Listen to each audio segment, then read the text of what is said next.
Hey, friends. I got an important question to ask you. Have you braided with Capture Chain before? And maybe you're thinking, no, but I can braid with it. And now I got another important question for you. Have you braided silver silk with beads, strands of beads? And if you haven't, then this is going to be the technique for you to try. I'm really excited about this project. We're going to be making a really sparkly bracelet using Pearlesque Chain, but you can do this with Capture Chain and using strands of beads that are all going to be beautifully braided together into a fantastic sparkly bracelet. So if you are wondering what materials I'm going to be using, you can check out the video description. It's got all the information on there that you will need for constructing this very design. I want to welcome you to my channel. My name is Nilay Patel, and I'm the owner, designer, and educator of SilverSilk and more, bringing you guys fun and fantastic tutorials week to week with as much inspiration, ideas, anything I can bring that would enhance your creativity. That's my job. Before we get started with our tutorial, though, I want to remind you to please subscribe to my YouTube channel, and don't forget to like this video, give it a big old thumbs up, and leave a comment and show the channel some love and let me know what you think of this video. Pretty easy, right? But trust me, this stuff goes a long ways, and I truly appreciate it. So, without further ado, let's go ahead and get into it for this tutorial.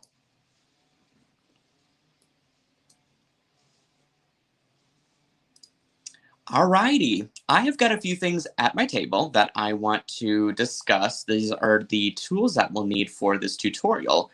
And I've just got 3 basic pairs for this, so it's going to be pretty easy to construct, I think, to maneuver at least through our project with the right tools. So starting from the right side here, I've got my Lindstrom cutters. These cutters are perfect for craft wire, beading wire. I've used it with silver silk as well, and it cuts perfectly, brilliantly, time and time again.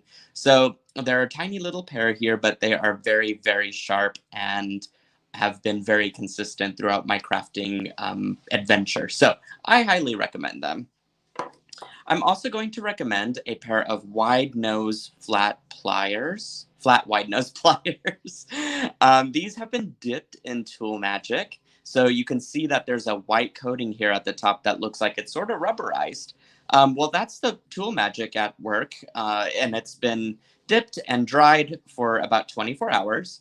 And what it does is it provides a coating that protects against marring and abrasion whenever you're handling the silver silk findings or even craft wire. And you can certainly use this on round nose pliers too and give that a coating too if you wish. So I just have that on hand as well. And these are going to be perfect for crimping our triple strand end caps that we'll be using. I have also got a pair of, these are Xuron crimpers actually. And what I love about them is that they crimp really, really well. As you can see, they're very, very tiny. The head is quite small, and I can get into tiny little areas pretty specifically with these pliers, pretty accurately, I should say. And these can actually handle 3 different types of crimps, as you can see, anything from a 1mm crimp all the way to a 3mm crimp if you've got a lot to crimp. We'll be using the middle notch for our project today because we're just going to be using 2x2 crimps, which brings me into my materials. I went ahead and cut up some Pearlesque chain here. Let's see if I can grab it real quick. Normally I'd have this on a 3-foot spool, and then you would just divide it into 3 parts, so 1 foot each. And I have here the teal Pearlesque chain, and this came directly from the book kit, which is where this project is from. It's called Swift Currents, and it teaches you how to take Pearlesque chain and, again, just combining it with beads and braiding it all together. But this is teal Pearlesque chain. It's got a unique color combination here because it's got blue wire that's been knitted over green holographic tinsel. When those colors vibrate off of each other, they visually look teal, as you can see here. So they're 2 very different colors, but when they kind of combine together, it's just wonderful, this effect that it has. And the interior ball chain is silver. So it's quite sparkly, very, very colorful and just gorgeous. And teal is my soul color. I don't know about you guys, but I love using teal in just about everything. So I recommend having a spool of that. And again, I've just cut it into 1 foot lengths. And then you'll need some beads. So I picked out a palette here that I really like. They're somewhat contrasting colors in a way, but I've got these beautiful AB and metallic beads. So these two are 3 millimeter in size, and they're rondelles. Here I've got a very metallic dark blue that's just absolutely stunning. And then I've got a gray that has an AB coating on it, which means Aurora Borealis. And so it's got sort of that, it picks up the blues that are in my metallic blue here, and then it adds a little bit of extra. And it's going to be a great offset color with teal, just because, again, it's picking up some of those teal Aurora Borealis colors that I think will work perfectly for this palette. And then I've got teal, because again, it's my soul color, right? Plus it just matches with the chain. So whenever you're picking out your chain, you want to think about maybe one matching color, one contrasting color, and one accent color. And I think that's going to definitely just translate into a gorgeous bracelet design. This one's a little bit of a different size, I should mention, because these are both 3 millimeter in size, right? And then this one's probably about 2.5, which there's no rhyme or reason. You can go up in size if you'd like to do 6 millimeters. You can absolutely string 6 millimeter beads. And if you want to do seed beads, which are very tiny, you can by all means do seed beads. So this technique is very open-ended. Alrighty. As I mentioned, you will need some 2 millimeter crimps. These are from Softflex wire, and I'll be using it with, in fact, their medium-sized beading wire. And here I have a dark blue color. I think this is their blue lapis color, if I'm not mistaken. But Softflex is the way to go for this project. I enjoy using their products and their bead weaving wire. Excuse me, their bead weaving wire, their bead stringing wire, which you can do weaving with it, actually. It's been proven. Their bead stringing wire is, to me, far superior than any other bead stringing wire out there. It is very supple, very soft, and such a compliment to SilverSilk. So I recommend using their medium-sized beading wire and their 2x2 crimps for this project. You'll need 6 crimps, and you'll need a total of 3 feet of their beading wire.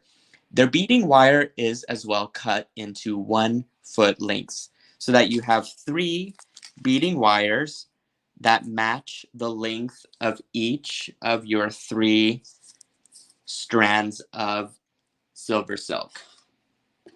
Oh, here's my other beading wire. So there we go. Everything is now cut into the pieces that I need to be able to construct my design. Now, the first thing I want to do to each of those strands is I'm going to pick it up. I'm going to pick up my SilverSilk here, and I'm going to lay out some crimps, and I'm going to get my beading wire ready. There we go. What I'm going to do first is I'm going to just kind of clean up the edge of my SilverSilk. For example, what that means is that if I cut it, let's just say it's a little bit too big and I need to cut it down just a little bit. I'm going to cut off a clean edge here. I'm going to shake off any of my extra little wire fuzzies that tend to come out. I call them wire fuzzies. It's a fun name to say. And it's something that helps me remember to do this, right? Look for those wire fuzzies. So just clean up the edge as you cut it. Take out any of those wire fuzzies. They tend to get into the way of, oops, sorry, dropped my tool there. They tend to get into the way of crimping. And whenever these things are inhibiting your crimp, there's a chance that your wire or your cord might fall back out.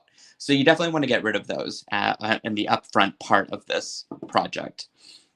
Once I've done that and shaken everything out, I'm going to actually cross my beading wire right through the SilverSilk. And I'm going to go 1 bead just below where my chain ends. So here we go. I just push that right through. And I think this is one of the really cool things about SilverSilk is that When you cut it, it doesn't fray. Sure, there's wire fuzzies. That's just, the residual knits that are left over that need to be shaken off. But you'll notice that the rest of it stays intact, which is so cool, and it's very secure. So you can string whatever you want right through it. And I'm going to grab one of my crimps, and I'm going to just work with the edge here of my beading wire, and I'm going to go ahead and crimp it with my Xuron crimpers. So what I do is I put it in the notch that looks like a V. You can kind of see it there, that very end notch there. And it presses my crimp into a crescent shape, which we're all a little familiar with when it comes to crimping. We were used to seeing maybe those other crimpers, the blue-handled ones, that sort of create a similar effect here. And then whenever I get my crescent shape, you just basically smash it in half to get yourself a nice secure crimp there. And I'm going to then push it back down. And this will create my edge, because what I'm going to do whenever I put it into my end cap, which, by the way, I forgot to mention in my materials list here. But you'll need 2 triple strand end caps. My end caps are superior and the best thing to use for either the Pearlesque chain or the capture chain. They have 3, this particular crimp has 3 channels, as you can see, and each of those channels is aligned with little teeth. So as I'll demonstrate the crimping, you won't need any glue and you won't need any other special tools other than your flat nose pliers that I showed you earlier. So have 2 of these, and then have a couple jump rings, and then your favorite clasp. For this one, I just chose a little magnetic clasp. Very easy to take on and off.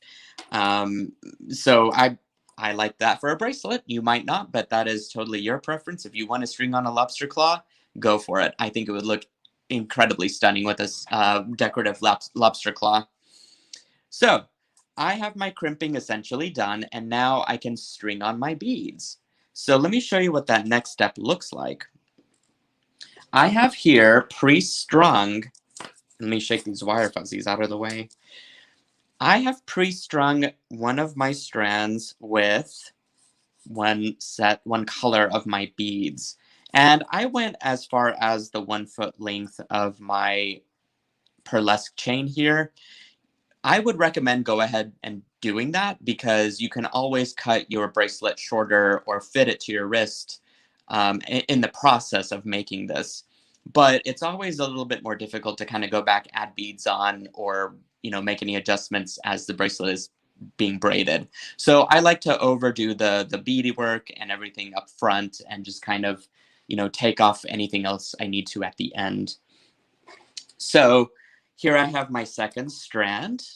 There we go. And then here I've got my third strand. And as you can see, I've attached bead stoppers to everything just to make it easy to hold and braid all this as we progress here. So let me grab my, let's see. I just flung a very important tool that I wanted to show you across the room. That's okay. I can show you right now what that was. I had cut out a little piece of 20 gauge craft wire. This is also from Softflex. And so I recommend having some wire scraps at your table, because the tip I'm about to show you is going to make everything so easy to crimp. So what I do is I'm just going to cut out a couple inches there. You can absolutely repurpose this after I show you what to do with it for this project to make a little bauble if you wanted. But what I like to do, because trying to hold all this in place and get it into that triple strand end cap is going to be kind of tedious, right? It's going to take a little bit of extra effort, and we want to make it easy, because beading and jewelry making should be fun and easy. So what I'm going to do is actually just string right through about 4 beads below on my Pearlesque chain. This is to align them to make sure that they're the right length. And it also helps to hold it in place as you're crimping. That way you don't have to worry about your wires and stuff shifting as you're stuffing it into this end cap ever so delicately. So there we go. And again, because I've got that little piece of wire running through, it just makes it so easy. It's like having a third hand or a clamp or an arm, and money just can't buy. Well, I take that back. I guess money can buy your 20 gauge wire that you can use for many other things, but I think this little tip is pretty awesome. So now what I'm going to do is just crimp it. And as you can you can tug on this, and as you can see that it's not going to go anywhere. But I like to just crimp extra. I'm not worried about my finding being scratched because of that tool magic. So again, highly recommend having that stuff. Alrighty, so all of my stringing work here is finished, and I'm ready to braid. See, this is all it took to like get some strands together, right? So the hardest part of this should be braiding, which sometimes that can even get confusing for some of us. And I've braided a long time, but once I get like my strands all sorted out and stuff, it could be a little bit, a little bit daunting if I'm trying to like get a specific color in place. But we're gonna do our best here. All right, so I'm just tightening up my beadwork and making sure that they're kind of nice and stuck. I want to leave about 2 to 3 millimeters of extra slack there, because whenever you're braiding it, you want your beads to flow, and you don't want it to be so tight and compact. Otherwise, it's not going to lay correctly. So let me move some tools out of the way, and let's see if I can do this. So I need to actually bring this up a little bit more. There we go. Okay, so this strand over, and then the left one over, and then the right one over, left one over. Oh, there we go. It's coming together. Aha. And you know what's funny is that my magnetic clasp wants to stick onto either the beading wire or my SilverSilk. So just kind of keep that out of the way. Okay, so you'll also notice that I'm trying to keep my beads facing in the same direction, and I'm not making them overlap or do anything crazy. So try and keep that flat as you're braiding this. And flat meaning, I guess, just being side by side. Okay, this is starting to stiffen up a little bit. So what I'm going to do is just give it a little bit of slack. Let the beads relax.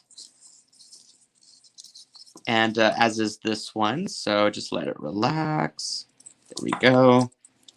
Be surprised what a little bit of gap in your stringing there does a world of difference, really. Oh my goodness, isn't that just delightful?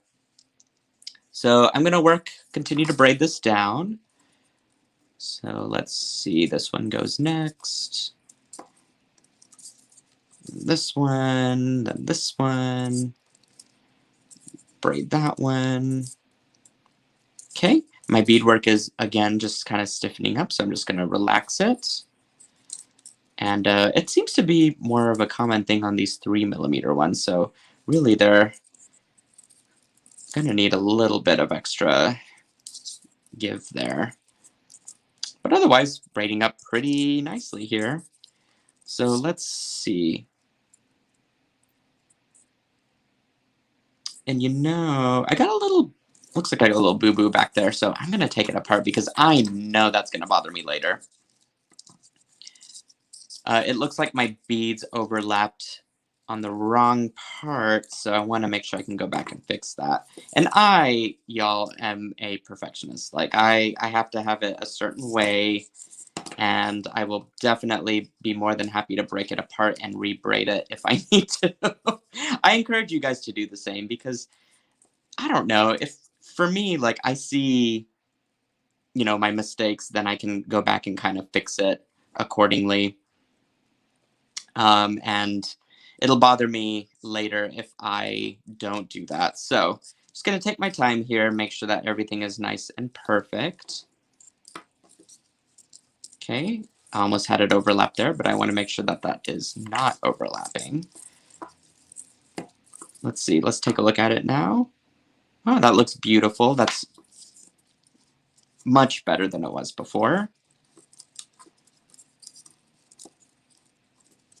Okay. Oh, I'm so glad I did that because, again, that would have bothered me.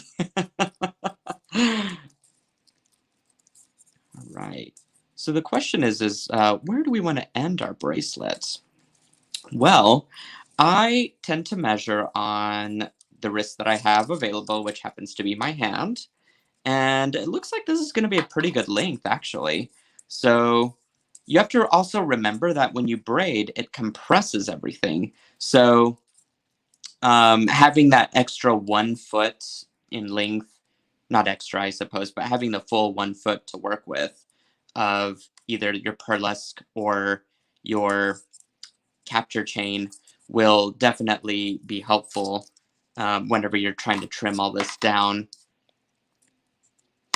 Cool. So what I'm going to do is kind of go back and do a little bit of the same thing here. I'm just going to string through my Pearlesque chain with my handy dandy little craft wire here that I have. And then I'm going to go back and crimp all of my beads here. So I'm going to measure up to the chain where I have it intersecting with that craft wire. And I'm going to remove those extra beads. And I've got my handy little dish here, supplied by my lovely friend named Teresa.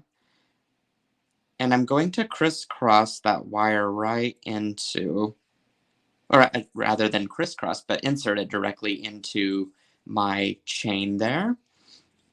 And actually, I want to go a little bit above where it intersects that wire because that's where we're really going to crimp it. So let's do 2 beads above where my craft wire is. There we go. And you see how that's just nice, and at least the craft wire is out of the way, but where that will crimp, it'll be that perfect spot. So I'm going to go ahead and string on a crimp where that wire intersects, and I'm going to go ahead and crimp that in place.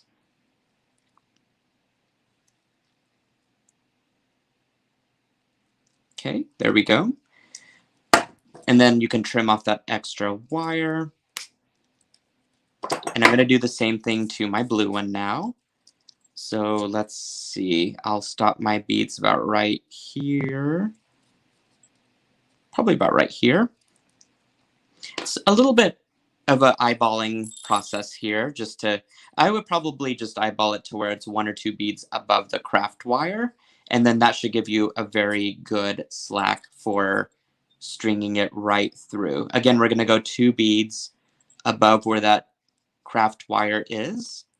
String it through directly through that Pearlesque chain. String on your crimp. I would love to see this in a necklace format. If you guys if you guys design a necklace using this technique, using your own color palette, post it to our Silkies Facebook group. I think the Silkies would salivate all over it. I certainly would. And I know that's a bit of a weird term for beads, but I think it's highly relevant here because we love looking at other folks' creations and just oohing and awing all over it. Alrighty, so I'm going to take these beads out, and again, just focus on 2 beads above where my craft wire is. String it right through. That craft wire really helps put everything and keep everything together. My goodness, what a difference a little piece of craft wire makes, right? Okay, now I'm going to string my crimp right on.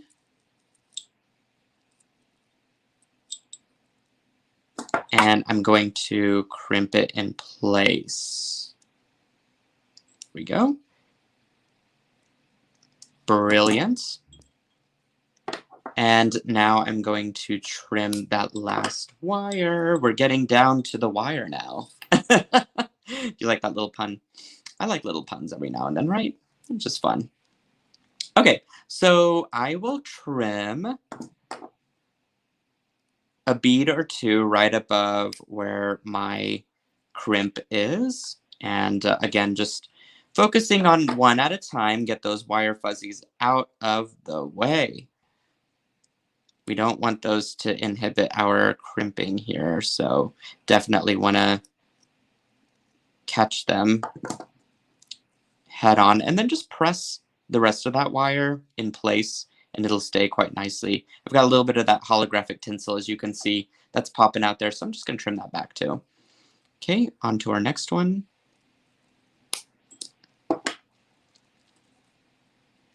Okay, and then grab those little fuzzies, get them out of the way. There we go. If there's a bead that kind of sticks out, you can absolutely just trim that one bead off from the chain. No big deal.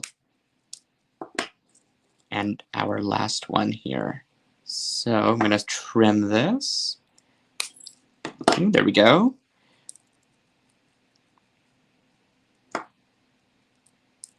Get those fuzzies out of the way. And it looks like I've got an extra little bead that sticks out there. Sometimes that happens with the Pearlesque chain. No big deal, just trim that right off. And now you can kind of gather everything up. And it's because of that wire that it's all staying in place quite nicely. And I'm going to grab my other end cap if it's still on this table. Oh, it's connected to my magnetic clasp there, which is lucky me because I tend to lose things sometimes on my table. Okay, so I'm going to just work to get those fitted in as best as I can into the respective channel here. And what I'm also going to do is kind of shift some of this stuff around so that it's a little bit more comfortable for me. So I just moved those beads back and then kind of moved my my chains there up front.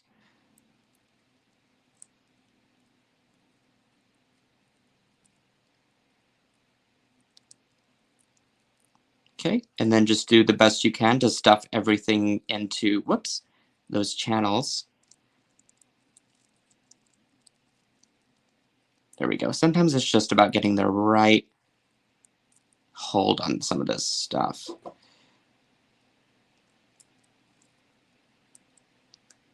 But once you get it in there, it's pretty good.